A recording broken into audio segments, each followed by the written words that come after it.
Hello everyone. তো good evening. এখন সন্ধেবেলা, তো আমি ঘুমোচ্ছিলাম। তো এখন উঠে যাব একটু ঘুরতে। তো চলো কোথায় যাচ্ছি দেখে আনি। তো আমরা ঘুরতে যাওয়ার জন্য একদম রেডি হয়ে গেছি সেজেগুজে। এখন শুধু বেরোনোর পালা। তো চলো দেখা হচ্ছে রাস্তায় গিয়ে। তো আমরা বেরিয়ে পড়েছি যাওয়ার উদ্দেশ্যে। তো আমি যেতে যেতেই ভিডিওটা করলাম, কারণ রাস্তাটা এত অন্ধকার, চারিদিকে জঙ্গল, আর মাঝখান দিয়ে শুধু গাড়ি, মোটরসাইকেল, বাইক এইসব যাচ্ছে। রাস্তাটা এত অন্ধকার, একটা আলো নেই, মানে এত ভয় লাগছিল কি বলবো। তো আমরা যেতে যেতে একটু রাস্তায় দাঁড়িয়ে পড়েছিলাম একটা চায়ের দোকানে, বসে একটু চা খেয়ে নিচ্ছি। এই যে এখানে আমি চা খাচ্ছি আর রিভিউ দিচ্ছি। তা খুব সুন্দর খেতে ছিল, তো মিষ্টিটা কম ছিল, বাট ঠিক আছে, চলে যাবে তাও। আর এই যে এই বিস্কিটটা, আমার এই বিস্কিটটা খুবই ভালো লাগে খেতে, তো দুটো নিয়ে নিই। তো এটা হচ্ছে বাতকুল্লার রাস্তাটা। বাতকুল্লার পুরো রাস্তাটা একদম লাইট দিয়ে সাজিয়েছে, খুব এত সুন্দর লাগছিল দেখতে। ওখানে বুদ্ধ পূর্ণিমা উপলক্ষে কিছু প্রোগ্রাম ছিল সামনে মন্দিরে, সেই জন্য পুরো রাস্তাটা এইভাবে সাজিয়েছে। আর শুধু রাস্তা না, বাড়ি, দোকান, সমস্ত কিছু এরকম টুনি বাল্ব দিয়ে সাজিয়েছে। আমাদের এখানে যেমন দীপাবলিতে সাজাই প্রত্যেকের বাড়ি টুনি বাল্ব দিয়ে, তো ওখানে দেখলাম এই সমস্ত কিছু টুনি বাল্ব দিয়ে সাজিয়েছে, খুব সুন্দর লাগছিল দেখতে। তো আমরা এসেছি একটা চালের কারখানায়, মানে চাল বিক্রি হয়।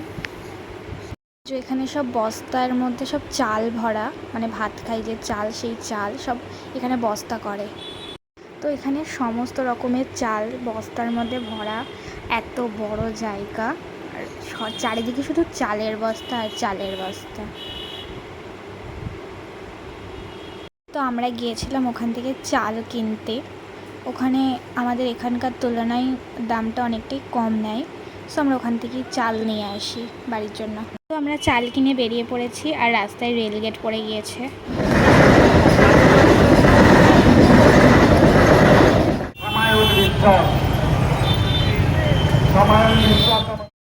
তো আমরা চলেই এসেছি প্রায়, মানে আমাদের কৃষ্ণনগরের মধ্যেই চলে এসেছি, বাট তারিখ কিছুক্ষণের মধ্যে। তো আসার পথে আমাদের জগদ্ধাত্রী প্রতিমা, বড় মার বারোয়ারিও দর্শন হয়ে গেল।